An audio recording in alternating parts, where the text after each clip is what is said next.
아노라는 저는 정말 극찬을 했잖아요. 근데 아노라가 더 재미있었다. 저는 아노라가 너무 재미가 있어서 당연히 아노라 여배우가 받는 게 맞다라고 생각하긴 하거든요. 아노라가 받으면 받았지. 저는 진짜 아노라 사랑합니다, 진짜.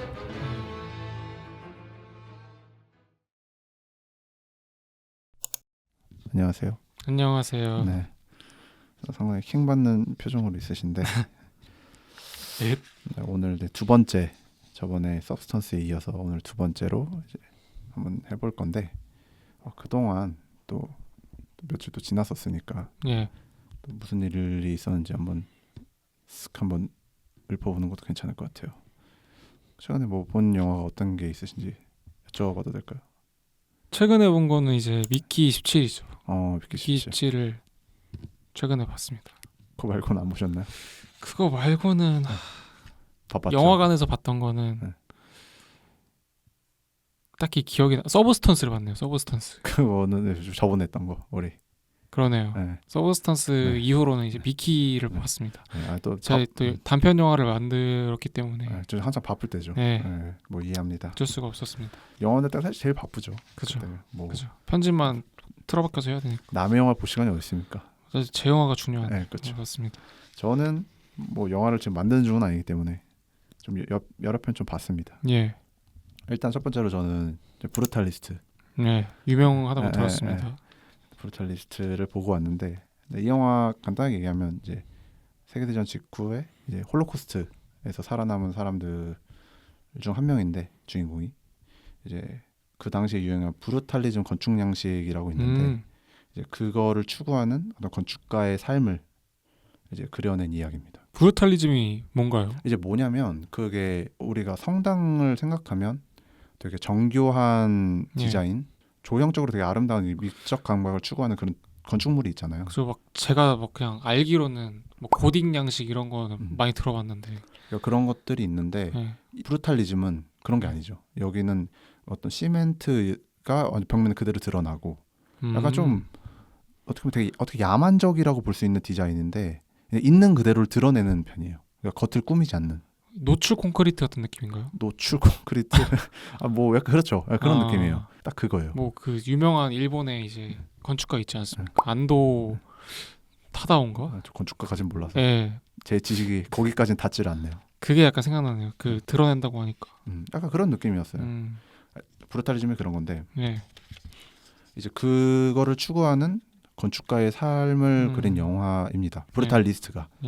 근데 이제 이 영화가 인상적인 게 뭐냐면 일단 첫 번째가 배우들 연기력이 미쳤습니다. 이거. 진짜요? 어떤 영화들보다 이 영화가 연기력으로 사람을 몰입하게 하는 그게 좀 있어요. 다른 영화들은 스토리가 좋다, 뭐 편집이 좋다, 촬영이 좋다, 뭐 여러 가지 이유가 있잖아요. 이런 여러 가지 이유들이 있는데 이거는 일단 첫 번째가 배우들 연기력이 좋아요. 그러다 보니까 자연스럽게 몰입감이 잘 형성이 돼요. 들어보셨는지 모르겠는데 이 영화 상영 시간이 215분. 들었습니다. 3시간 35분인데 이제 엄청 길단 말이에요. 심지어 중간에 인터미션이 있어요. 이 영화에. 네, 들었습니다. 그 영화를 보다 갑자기 1시간 반쯤 지났는데 화면이 땅 떠요. 그리고 인터미션 15분. 그래서 15분 또 화장실도 갔다 오고 핸드폰도 하고 이럴 수 있는 완전 요즘에서는 거의 태어나서 거의 처음 느껴보는 그런 극장 경험이 아닐까. 저 처음이었어요. 왜냐면 애초에 3시간 넘는 영화도 재작년에 봤던 플라워 킬링문 그거 이후로 본 적이 없거든요. 극장에서 뭐 많지도 않고. 근데 무슨 자신감으로 3시간 35분짜리 영화를 딱 내놨을까 했는데 대단하다. 그럴만하다. 최근에 본 영화 중에 이것만큼 인상적인 영화가 없었다. 꼭 봐야겠는데요. 진짜 꼭 보세요. 뭐 또 좋은 게 일단 그 이야기 구조가 섬세하게 이제 빌드업해 나가요. 이거 되게 급진적이지 않고 진짜 서서히 빌드업해 나가는데 길이도 이제 있다 보니까 그런 게 좀 유리하겠네요. 그리고 아까 말씀드렸듯이 인터미션이 있으니까 1부와 2부로 나뉘어져요. 근데 1부와 2부에 뭔가 전기가 진짜 달라요. 근데 그게 인터미션을 줌으로써 이 1부, 2부의 갑작스러운 변화가 납득이 되는 거죠. 그러니까 인터미션을 오히려 좀 활용을 맞아요. 진짜 인터미션을 이렇게 또 활용하는구나 하면서 했던. 하여튼 되게 재밌었다. 한마디로. 그래서 꼭 봐라. 꼭 보십시오. 라고 예, 말씀을 드리고 싶다. 예. 꼭 보겠습니다 진짜로. 아 진짜 이거 영화 혹시 편집 다 하고 무조건 보겠습니다. 안 보신 분들은 진짜 꼭 보시길 바랍니다. 인생 낭비인가. 네. 예. 그다음에 제가 또 봤던 영화 히어. 히어. 네. 히어 이게 또 그분의 영화죠. 포레스트 검프의 감독이었던 예. 이제 로버트 제메키스의 영화인데 예.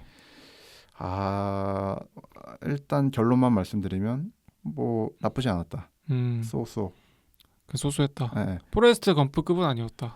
근데 포레스트 검프가 그 인기가 많은 이유는 저는 예. 개인적으로 거기서 나오는 대사들이 우리가 공감할 수 있는 부분이 많다고 생각해요. 예. 근데 이 영화는 공감보다는 그냥 약간 좀 그냥 휴머니즘 드라마. 그냥 따뜻한 극장에서 다 가족끼리 볼 만한 휴머니즘 드라마. 딱 요 정도지. 포레스트 검프 정도의 그건 없어요. 근데 뭐 포레스트 검프의 색깔이 나긴 해요. 보면은 이게 아무래도 같은 영화, 감독이죠. 네, 영화 색깔이랑 연출이 나는데 근데 좀 특이한 점이 이제 영화가 어떤 한 앵글만 있고요. 한 장소만 있어요. 요거 좀 되게 특이하죠. 한 장소랑 한 앵글? 네. 한 앵글 속에 시간만 계속 바뀌는 거죠. 이러는데 처음에는 이 앵글이 언제 바뀔까 했는데 한 30분 넘어가면 알죠. 이 영화는 이 앵글로만 진행이 되는구나. 대박. 네. CCTV도 아니고. 네. 처음에는 이게 되나 했는데 근데 또 그게 또 희한한 몰입감을 만들어내더라고요. 좀 재밌었다. 근데 브루탈리스트만큼의 어떤 큰 감동 뭐 이런 건 없었다. 예. 그냥 재밌는 잔잔한 아주 소소한 감동. 좋네요. 그 정도였어요. 약간 관음하는 느낌으로 맞아요. 볼 수 있을 것 같아서. 맞아요. 진짜 딱 관음하는 느낌이었어요. 마강수 교수님이 이제 영화의 궁극적인 목표는 관음 욕구의 충족이다. 와, 마광수 교수님이라는 이름을 예. 몇 년 만에 들어본 건지 모르겠는데 그런 말을 또 하시지 않았습니까? 그건 또 유명하죠. 저는 그 말씀이 정말 인상적이었어요. 인상적이고 와닿아가지고 그게 갑자기 생각나네요. 하여튼 그런 영화고 뭐 단점이 있다면 뭐 메시지 깊이가 좀 너무 직선적이다. 완전 그냥 가족 영화 느낌이다. 좀 약간 복합적으로 이해할 수 있는 어떤 메시지가 아니고 끝나고 나서 이 메시지에 대해 생각하게 나오는 영화들 있잖아요. 예. 뭐 대표적으로 에어올 같은 거 막. 예, 그렇죠. 그런 깊이 있는 그런 메시지는 아니고 그냥 영화 잘 모르는 사람이 봐도 그냥 따뜻하다. 끝. 그런 영화였던 것 같아요. 그래서 뭐 평점 한 3.5점, 5점 만점에 뭐 이 정도 영화였던 것 같아요. 그 다음에 이제 마지막으로 또 봤던 게 테마록. 이거 저 애니메이션이었는데. 저 약간 웹툰 이름 같다고 생각했거든요. 맞아요. 애니메이션이었네. 그래서 처음에는 이게 CGV에 딱 나와 있길래 뭔 애니메이션이지 했는데 이게 생각보다 상위권에 계속 있는 거예요. 박스오피스. 그래서 이 뭐 때문에 이렇게 인기가 있지 했더니 이게 1993년에 소설로 먼저 나왔던 테마록이란 책에 애니화 진행된 애니메이션이라고 합니다. 그래서 봤는데 이것도 나쁘지 않았다. 이번에 봤던 것들이 뭐 재미없어 이런 건 없었어요. 나쁘지 않았다. 나 어느 정도 돈값은 했다. 돈값은 했다. 그런 영화인데 이제 특징이 이제 그 아케인 혹시 보셨어요? 넷플릭스에? 아케인 유튜브 클립으로만 봤어요. 뭘 보는 거야 도대체? 저 유튜브 안성재 유튜브 봅니다. 안성재 유튜브. 재밌죠. 저도 재밌게 보고. 하여튼 그 아케인이라고 요새 그 롤 게임 알고 있습니다. 그걸 한 원작으로 한 애니인데 그게 요새 반응이 되게 좋거든요. 저 아케인 꼭 보라고 이제 막 하더라고요. 본 사람들은 꼭 보라고 막. 저는 사실 그걸 보고 있어요. 브레이킹 배드를 지금 보고 있어가지고 그거에 지금 약간 몰입이 돼서 다른 걸 지금 손이 잘 안 가는 느낌. 꼭 보겠습니다. 어쨌든. 저도 아케인 시즌 2는 아직 안 봤어요. 시즌 1만 봤고. 그래서 이 아케인 그림체가 있거든요. 특유의 그림체. 아케인 특유의 그림체. 보긴 했어요. 약간 무슨 느낌인지. 그 아케인 특유 그림체가 있는데 이게 약간 저는 미래 애니메이션의 그거다. 화살표라고 생각을 하거든요. 왜 그렇게 생각하세요? 그 우리가 생각했을 때 애니메이션 그림체가 있잖아요. 옛날에 그죠? 좀 옛날에 그 픽셀 시절로 넘어가면은 그 아날로그 픽셀 시절에 아키라 아시죠? 당연히 알죠. 그때 완전 아날로그 시절에 그 그림체가 있고 그거 좀 디지털로 넘어오면서 지금 유명한 뭐 진격의 거인이라던가 근데 진격의 거인이랑 또 아케인이랑 또 완전 느낌이 네, 다르죠. 느낌이 다르니까. 그래서 이제 한 3세대로 넘어갔다고 생각을 하거든요. 제가 최근에 봤던 애니는 네. 최애의 아이라는 그게 이제 2세대 네, 맞아요. 발전된 2.5세대. 최애의 아이와 네. 야마다군가 레벨 999의 사랑을 하다라는 애니를 봤거든요. 환장하겠네. 장송의 프리랜 네. 이런 걸 이제 보면서 저한테는 애니라고 하면 그런 그림체가 더 익숙하단 말이죠. 저 아케인 같은 거는 약간 좀 이제 미국 느낌, 그렇죠. 일본 느낌한 게 아니랄까. 미국 느낌이죠. 그거는. 이제 그러면 기대가 우리 되네요. 호영님이 예. 워낙에 또 그런 거 좋아하시니까. 저는 근데 진짜 메이저만 봅니다. 네. 잘 알지도 못해요. 아까 뭐라고요? 그 99 뭐라고? 야마다군가 레벨 999의 사랑을 하다. 그게 언제부터 메이저였어요? 그거 메이저예요. 아 진짜요? 넷플릭스에서 되게 상위권입니다. 애니메이션 순위. 화를 내시네. 미안해요. 저는 진짜 저는 메이저만 보기 때문에 알았어 미안해요. 잘 모릅니다. 알았어 예. 미안해요. 화를 내시네. 아무튼 뭐 미국 스타일의 그런 아케인 그림체인데 저는 이게 좀 미래지향적이라고 생각을 해요. 그게 테마록이 좀 그런 그림체로 나왔더라고요. 그래서 어떤 분들은 트레이싱 아니냐 이런 얘기를 하더라고요. 그래서 근데 감독은 아니다. 자기 아케인보다 먼저 작업을 했었는데 뭐 개봉 날짜에서 밀리다 보니 이렇게 된 거다라고 했는데 그런 상관없이 좀 잘 그렸어요. 이 한국 애니메이션 하면은 약간 빈약하다는 생각이 있잖아요. 그죠? 뭐 애니메이션 성공한 작품 이렇게 많이 없으니까. 마당을 나온 암탉이 그게 유일하죠. 밖에 기억이 안 나는 것 같아요. 그거 성공했다고 지금 올해도 그것도 재개봉해가지고 우려먹는구나. 이렇게 우려먹을 정도로 있는데 역시 한국은 우려먹는 걸 음식도 잘 우려먹고 그렇죠. 사골 같은 거 잘하죠. 이 노래는. 이건 좀 삭제할게요. 하여튼 그런데 이 테마록이 어쨌든 되게 잘 뽑힌 애니다. 한국에서 또 쉽지 않은 나라에서. 그래서 그것만으로도 좀 재밌었던 것 같아요. 아니 한국 애니메이션이구나. 테마록. 이게 완전 진짜 한국 사람들이 만든 한국 대박. 애니메이션. 갑자기 확 끌리는데요. 한국 애니메이션이라니까. 한번 볼만한 것 같아요. 과연 최애의 아이를 이길 수 있을지. 최애약이랑 그 뭐라 했죠? 레벨 야마다군과 레벨 999. 야마다군의 진격의 거인이 또 이번에 새로 나오지 않습니까? 그래서 진격의 거인 팬이기 때문에 네, 그래요.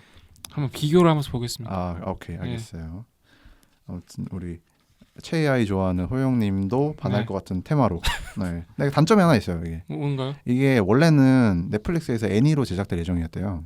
근데 넷플용이다 원래. 그러니까 회차가 여러 개 있는. 근데 정말... 극장판으로 개봉하다 보니까 약간 예고편 같은 느낌이 조금 있어요. 너무 압축됐다. 그래서 그거 유념하고 보면은 그래도 볼만하다. 좋습니다. 그리고 얼마 전이죠. 오스카 시상식이 있었죠. 그렇죠. 네. 저는 아침부터 일어나서 오스카 시상식을 챙겨봤죠. 정말요? 네. 저는 언제인지도 모르겠습니다. 네. 저는 너무 궁금했거든요. 저는 왜냐면은 어떤 작품이 탈까 너무 궁금했고 일단 제가 응원하는 작품이 좀 있었고. 예. 저는 뭐 제가 응원하는 작품이 이번에 싹쓸이를 했더라고요.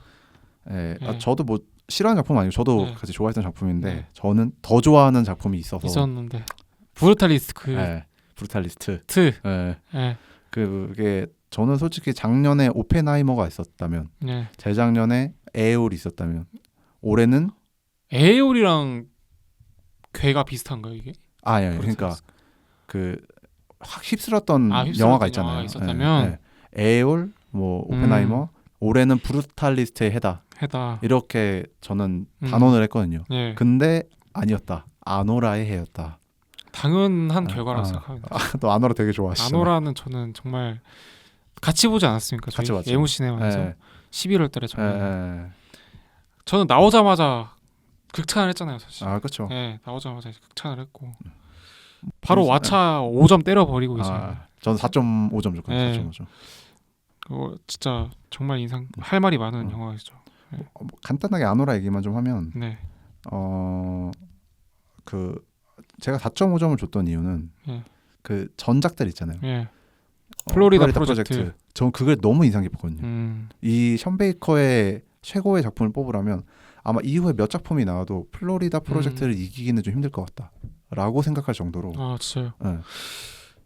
저는 반대예요. 아노라가 뭐 플로리다 프로젝트를 봤어요. 저도. 음. 그러니까 아노라를 보고 나서 이 감독 너무 내 스타일이다. 약간 이 생각이 들어서 그 플로리다 프로젝트를 봤는데 저한테는 그냥 평범한 작품 중에 하나라고 느껴졌습니다. 예. 그럴 수도 있을 것 같아요. 음. 플로리다 프로젝트가 솔직히 대중적이진 않은 것 같아요. 저는.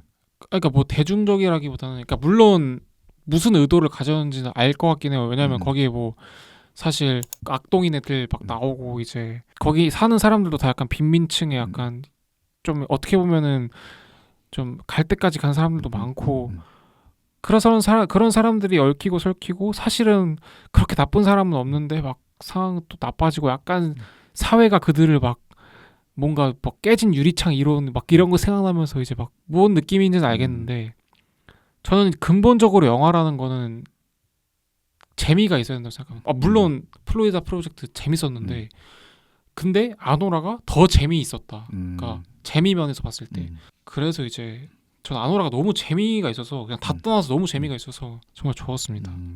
뭐 인정합니다. 아노라가 예. 재미없다는 건 저도 절대 아니니까. 예, 맞아요. 전 플로리다 프로젝트가 좋은 이유는 그게 좀 더 깊이감 있게 좀 다가왔던 것 같아요. 뭐 그럴 수 있을 것 같아요. 예. 그렇게 생각할 수 있을 것 조금 더 진중한 분위기를 제가 좋아해서 그런 건지 모르겠는데 같아요. 맞아요. 그게 좀 더 너무 큰 이제 그게 오는 거 있잖아요. 뭔지 알아요. 자기의 영화를 봤을 때 예. 가슴을 때리는 약간 그게 맞아요. 있잖아요. 맞아요. 플로리다가 진짜 세게 와서 맞아요. 단지 그랬을 뿐이다. 무슨 느낌인지는 예. 알 것 같아요, 확실히. 뭐 다시 오스카 얘기로 좀 돌아가서 네. 일단 작품상 후보가 10개 있었죠. 서브스턴스, 아노라, 브루탈리스트, 듄 파트 2, 컴플리트 언논, 콘클라베, 위키드, 아임스티리어, 에밀리아 페레즈, 그다음에 니클의 소년들 이렇게 몇 가지가 있었는데 예. 다 물론 이게 본 작품도 있고 네. 아직 개봉 안 한 작품도 있다 보니까 네. 뭐 다 재밌었다 뭐 이렇게 말은 솔직히 못 하겠고요. 네. 근데 봤던 작품들은 다 매력이 있었던 것 같아요. 저도 그랬었습니다. 뭐 서브스턴스, 아노라, 브루탈리스트, 듄 파트 2, 위키드 뭐 봤던 것들은 다 진짜 그랬던 것 같아요. 네. 근데 결국 올해는 아노라의 해였다. 당연하다. 네. 예. 5관왕을 했죠. 작품상, 감독상, 각본상, 여우주연상, 편집상. 다 받을만 하네요. 네. 저는 여기서 그러니까 상을 받을 줄 알았어요. 네. 근데 예상 못한 게 두 가지가 있어요. 네. 작품상이랑 여우주연상. 요거 두 개는 진짜 예상을 못했어요. 작품상은 솔직히 브루탈리스트가 받을 줄 알았고 근데 어떤 또 이슈들이 있어서 뭐 이따 뒤에 더 얘기하겠지만 이슈들이 있어서 또 받게 됐고 예. 뭐 잘 만들어서 받은 것도 있죠 당연히. 그리고 여우주연상은 진짜 의외였어요. 그래요? 이게 저는 실시간으로 봤잖아요. 예. 실시간으로 봤는데 그러면은 그거를 보여줘요. 현장 사전 투표 막 이런 거 있잖아요. 사전 투표하고 사람들이 예상하는 순위 이런 걸 봤는데 1등이 데미모어였어요. 그렇다고 들었어요. 네, 데미모어가 1등이었고 상을 받은 마이크 맨디스는 예. 5등이었단 말이죠. 네. 5명의 후보 중에 꼴찌였어요. 네. 그러면 왜지? 이해가 안 되네요. 또 아노라 신봉자가 또 흥분을 했네요. 진짜 이해가 안 된다. 아니 연기 잘했죠. 근데 네. 그 후보자들 보면 이해가 돼요. 근데 전 데미무어와 그냥 둘만 비교를 했을 때 전 당연히 아노라 여배우가 받는 게 맞다라고 생각하긴 하거든요. 그러니까 저는 개인적으로 이제 그러니까 아노라에서 보여줘야 되는 연기의 그 범위 깊이와 서브스턴스에서 보여줘야 하는 그 범위와 깊이가 저는 차이가 꽤 크다고 생각합니다. 그러니까 서브스턴스는 어떻게 보면 저는 약간 판타지 같은 느낌이 있잖아요. 그렇죠. 그리고 아노라 같은 경우는 이제 판타지 같은 느낌이 분명히 있지만 그럼에도 불구하고 약간 다큐멘터리 같은 엄청 재밌는 다큐멘터리 같은 느낌이 좀 더 사실적으로 있죠. 그래서 사실 서브스턴스에 있는 데미 무어 캐릭터 같은 경우에는 되게 저는 연기를 그 장르적인 어떤 코드를 가지고 연기를 해야 된다고 어쨌든 생각을 하고 아노라 같은 경우는 이제 거기서 나온 그 배역이 성매매 뭐 업에 종사하는 그런 약간 스트립 댄서 같은 느낌이잖아요. 그렇죠.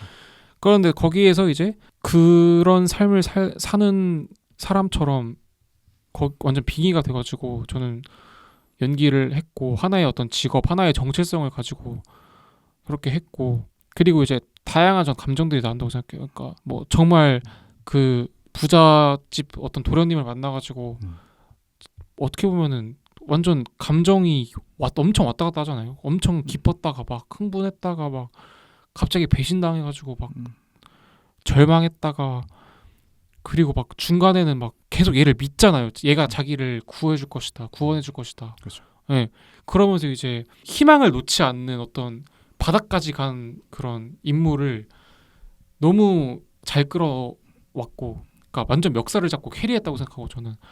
그리고 마지막에 이제 결국은 자기와 비슷한 계층의 어떤 다른 남성과 이제 모르겠어요. 이게 어떤 이고르 씨. 예, 그 모르겠어요. 이게 사랑이라고 할 수 있을지 없을지 모르겠는데 어쨌든 그런 동질감을 느끼며 이제 막 눈물을 흘리면서 약간 그러는 관계가 새롭게 형성되는 그런 장면들을 봤을 때 사실 서브스턴스 같은 경우는 이제 되게 나이 때문에 이제 약간 노화가 와가지고 젊고 예쁜 뭐 그런 다른 배우들 뭐 이런 사람들한테 밀려나가는 어떤 속된 말로 약간 퇴물 배우 이런 거를 이제 연기를 하는 건데 근데 이제 상황 자체가 저는 그렇게 아노라에 비해서 뭐 다이나믹하거나 이제 뭔가 더 높은 수준의 연기력을 요구할 한 그런 범위가 아니었고 그래서 제가 말을 이렇게 표현을 잘 못하겠는데 어쨌든 간에 그 연기의 난이도 자체도 그러니까 작품에서 요구하는 연기의 난이도 자체도 아노라가 더 높았고 그리고 이제 그 작품에서 그 배우의 연기가 차지하는 비중도 저는 아노라가 더 높았다고 생각하고 뭐 그렇습니다. 예. 아 무슨 말인지 알았어요. 근데 말로 표현할 수 없는 어떤 저의 이게 있는 것 같아요. 이 느낌이. 예. 근데 확실히 연기 난이도의 차이가 좀 있긴 해요. 예. 좀 더 데미머가 한 역할은 그러니까 어떻게 보면 되게 그러니까 저는 약간 그냥 지르면 된다 생각하거든요. 데미 무어가 한 역할들은 그러니까 표현하는 건 물론 쉽지 않지만 물론 쉽지 않죠. 근데 이제 그 허들이 높진 않다는 거죠. 그러니까 이제 아노라만큼의 허들이 되진 않는다. 저는 이 맞아요. 말인 것 같아요. 예. 이해되는 부분이지만 근데 제가 예상을 못한 이유는 네. 이제 이 오스카 시상식이 우리나라 시상식 이런 거랑 다른 이유가 사람들이 투표를 한단 말이죠. 근데 데미 무어의 그러니까 인지도가 1등인데 1등이고 마이크 메이슨 같은 경우는 거의 신인이고 예. 그러면은 이 신인이 이기기란 뭐 작년만 생각해도 엠마 스톤이 1등했었고 뭐 이런 것만 해도 좀 유명한 배우가 좀 받기가 쉬운 구조긴 한데 예. 심지어 레오나르도 디카프리오도 그 유명한 사람들 사이에서 쟁쟁해가지고 밀려가지고 몇 년 만에 레버넌트로 타고 막 이랬으니까 그러니까요. 이게 쉽지 맞아요, 않은데 맞아요.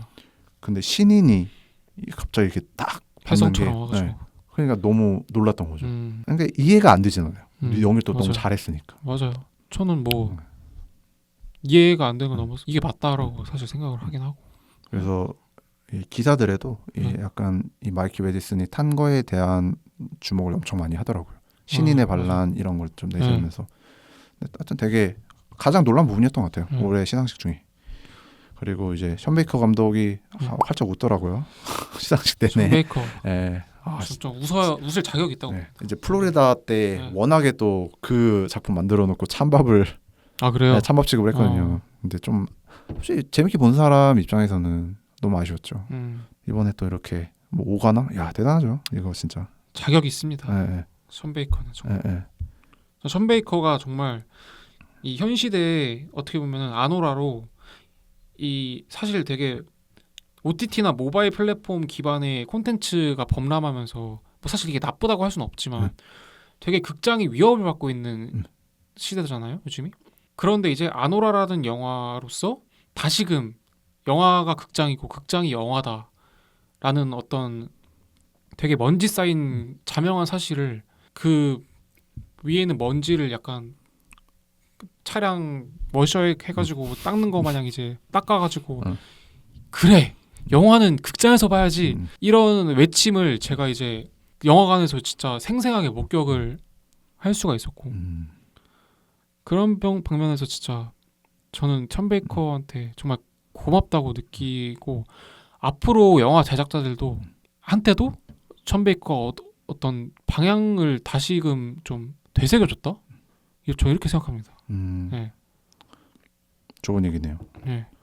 진짜 아노라를 극장에서 안 보면 솔직히 맞아요. 진짜 맛이 안 살아요. 네, 맛이 안 살아요. 저는 이거는. 아노라를 극장에서 보는 것 그리고 이제 뭐 아이패드로 본 거, 핸드폰으로 본 거 이거 비교가 안 된다고 생각해요. 아, 같은 진짜? 영화를 본 게 아니다 이렇게 저는 네. 생각을 하고 네, 진짜 이건 네. 극장에서 꼭 봐야 돼요. 극장에서만 봐야지 그 맛이 제대로 느껴진 영화. 전 이게 진정한 시네마의 어떤 자격 중에 하나라고 생각하거든요. 그래서 네. 지금 아노라가 오스카 수상 기념으로 네. 재개봉을 했다고 합니다. 또 좋아요. 또 이거를 뭐 또 들어와야겠네. 듣고 계신 분이 또 있을지 모르겠지만 혹시 또 관심 있으신 분들은 꼭 보러 가시길 바랍니다. 아노라 무조건 네. 봐야죠. 그 다음에 저 당구가 가장 기대했던 브루탈리스트가 브루탈리스트. 미친놈이네. 예. 오늘 좀 아노라 때문에 좀 흥분을 했다는 점 아노라 때문에 흥분해버려. 이해 부탁드립니다. 네. 저 브루탈리스트가 아쉬워요. 3관왕밖에 못했어요. 진짜. 많이 했네요. 네. 근데 제가 또 봤으면은 이거를 또 왜 이거밖에 못했냐 이렇게 말을 했을 수도 있을 것 같아요. 아직 못 봐가지고 네. 저만의 아쉬움으로 좀 네. 남길 것 같은데 이 나무주연상, 촬영상, 음악상 이렇게 받았는데 전 더 많이 탈 줄 알았는데 좀 그렇지 않아서 아쉬웠고 근데 이게 일단 시상식이 진행되기 전에 몇 가지 이슈가 좀 있었어요. 그것 때문에 우려를 하긴 했어요 저도. 근데 그 우려가 좀 맞아 들었죠. 현실이 됐다. 네, 현실이 됐죠. 이게 요새 할리우드에 AI 이슈가 좀 있더라고요. 막 시위하고 그러잖아요. 네. 그게 영화를 훼손하는 거다. 그래서 음. 이 AI를 어떤 방식으로 활용하는지를 봤는데 이제 브루탈리스트에서는 그 헝가리어가 나오는 부분이 있는데 네. 그 부분을 이제 AI로 해가지고 발음을 교정한다던가 배우들의 연기가 아니라 AI로 그 중요한 부분을 한 거죠. 또 거기서 이제 외국어가 나오는 부분이 좀 중요하거든요. 네. 홀로코스트 이후에 그 좀 피해자들의 삶을 다루고 있다 예. 보니까 그 부분이 되게 중요한데 그거를 또 이렇게 AI로 잡아버린다는 거에 대해서 대중들이 비판을 가졌던 것 같아요. 그거에 대해서.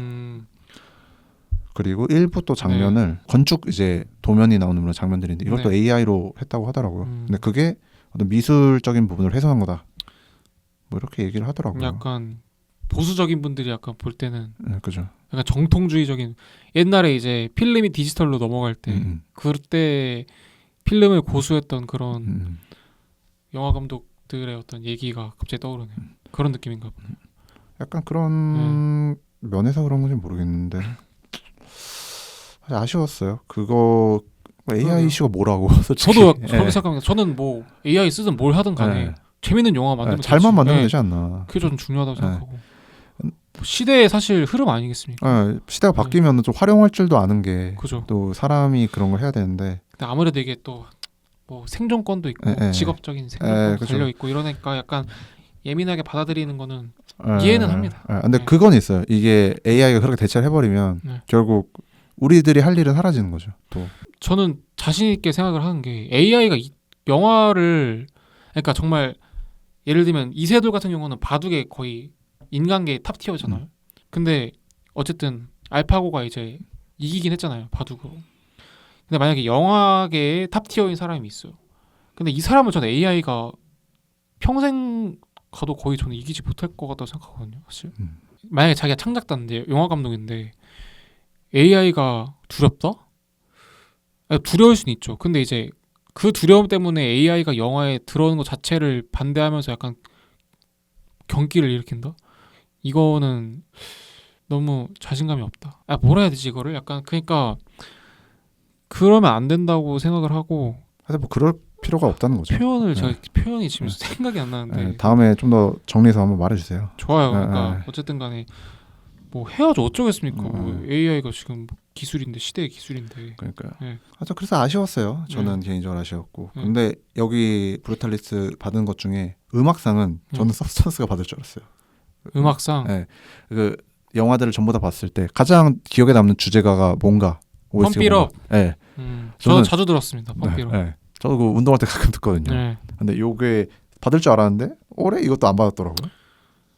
그렇군요. 여기 분장상 이거 받았던 것 같은데. 네, 뭐 저는 사실 솔직히 말씀드리면 네. 아노라랑 서브스턴스 네. 비교했을 때도 네. 저는 아노라 음악이 더 좋았습니다. 아 그래요? 오래 기억에 남았습니다. 네. 사실 음악상이 서브스턴스가 음악상을 못 받은 거에 대해서는 네. 크게 저는 그건 없는 것 같아요. 그러니까 마심이 없다. 왜지 이런 마음은 의문이 없는 것 같아요. 없다. 왜냐하면은 아노라가 받으면 받았지. 약간 이런 생각. 오늘 뭐 아노라 종교네요, 종교 오늘. 저는 진짜 아노라 사랑합니다, 진짜. 오케이. 많은 사랑하시고. 네. 그 다음에 요 작품을 꼭 한번 얘기하고 싶었죠. 에밀리아 페레즈. 그렇죠. 에밀리아 페레즈가 요새 이슈죠. 여기서 미국에서.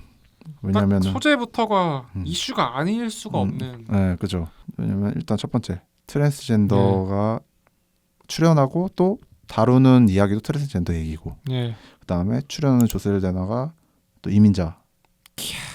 그냥 이제 향신료들 다 갖고 와가지고 이제 치트키를 다 갖고 와가지고 그냥 쏟아 부었네요. 이민자 배우는 그냥 출신이 이민자인 거지. 이민자 내용이 나오잖아요. 그래요? 이민자 내용은 아니고 배우가 그냥 이민자다. 조셀 데나가. 전 트랜스젠더 플러스 이민자 컨셉인 줄 알았어요, 캐릭터가.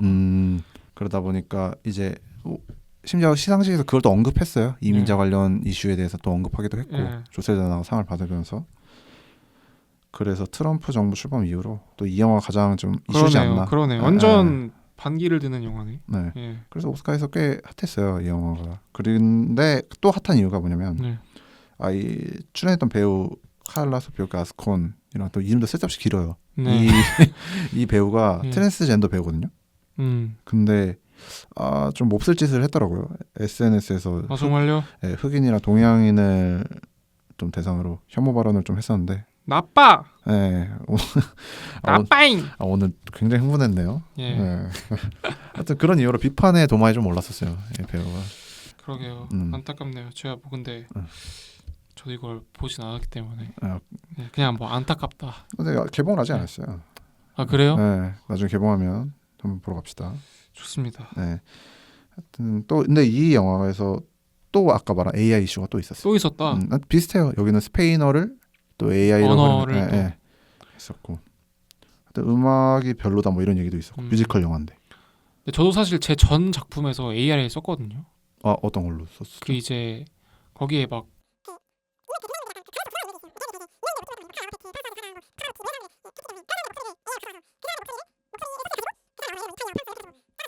모르셨죠? 저 몰랐어요. 엄청 자연스러워요. 그러니까 자연스러워서 몰랐어요. 엄청 자연스러워요. 그래서 저도 이거를 지금 보는데 약간 그래서 공감이 됐어요. 약간 더 흥분했군요. 그래서 흥분까지 아니고 상당히 흥분했던데. 그래서 그게 갑자기 저의 또 이제 그게 또 생각이 나가지고 개인적인 경험이. 뭐 그러면 호영님의 작품은 오스카를 못 가겠네요. AI를 썼으니까. 근데 뭐 AI를 사실 그때는 굳이 써야 되기 때문에 쓴 거지 모르겠네요. 미래의 오스카는 또 어떻게 될지 모르니까. 지금의 오스카는 자격이 없다. 애초에 전 장편 영화 하나가 또 없기 때문에 당연히 자격이 없죠. 얼른 이제 장편을 하나를 찍는 걸로. 저희는 오스카 자격 없는 호영님과 잡밥들의 대화. 잡밥 시네마 진행하고 있고요. 좋아요. 그다음에 마지막으로 좀 약간 그 외 이슈들 중에 하나로 그 골든 라즈베리상이라고 하시나요? 모릅니다. 이게 뭐냐면 오스카는 잘 맞는 작품한테 따봉 주는 거, 상 주는 거. 골든 라즈베리상은 못 만든 애들한테 너 못 만들었어 하고 놀리는 거. 그러니까 워스트 패션 이런 건가요? 워스트 영화제죠. 와 대박. 근데 잔인하다. 여기에 조커 2가 올라갔어요. 조커 플리아데가. 근데 또 재밌는 게 뭐냐면 우리나라에서도 오스카 상 받은 분이 한 분 계시죠. 우리 봉준호 감독님. 봉준호 감독님이 기생충으로 받을 때 경쟁작이 뭐였냐? 조커였죠. 와, 아이러니하네요. 그렇죠, 아이러니하죠. 1편은 오스카상에서 작품상을 겨루던 그거였는데 또 2편은 최악의 워스트 작품으로 돼가지고 이게 참 아이러니한 것 같아요, 진짜. 그러네요. 하여튼 또 그 당시에 우리 상을 누가 받았냐? 우리 봉준호 감독님. 디렉터 봉. 디렉터 봉이 받았는데. 근데 우리 또 디렉터 봉님이 신작을 내셨죠. 그렇죠. 신작이 미키 17. 예. 미키 17. 예. 예. 왜 이래요? 미키 17을 냈죠. 네, 봤습니다. 네, 또 우리 호영님이 아노라 때문에 아직도 네. 흥분을 좀 못 감춰서 이제 좀 흥분을 네. 가라앉혀야겠네요. 네. 미키 17에 나왔어요. 네, 또 1분만 쉬었다가 네. 진행을 하도록 하겠습니다. 좋습니다. 제가 생각하는 봉준호 감독님의 장점은 한국의 어떤 곰팡이 같은 면이 되게 영상으로 잘 표현하시는 분 같거든요. 맞아요. 이거를 해외로 옮겨가면 이 미키 세븐틴도 마찬가지예요.